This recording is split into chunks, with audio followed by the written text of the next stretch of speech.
আজ 19শে মে পশ্চিমবঙ্গ সরকারের উদ্যোগে মুরারই 1 ডেভেলপমেন্ট ব্লকের প্রচেষ্টায় ভারত সরকারের জনজাতি বিষয়ক মন্ত্রক এর জনভাগিদারি অভিযান কর্মসূচির আজকে দ্বিতীয় দিন।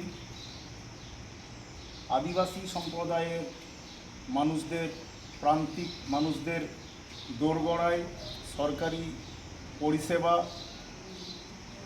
পৌঁছে দেওয়ার যে অভিনব প্রয়াস, সেই প্রয়াসে আমরা সবাই সামিল হয়েছি।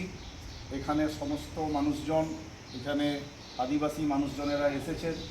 তারা বিভিন্ন রকম পরিষেবাগুলি পাওয়ার জন্য খুবই আগ্রহী এবং তারা অত্যন্ত আনন্দের সঙ্গে আমাদের সঙ্গে এইখানে সম্পূর্ণভাবে সহযোগিতা করছেন।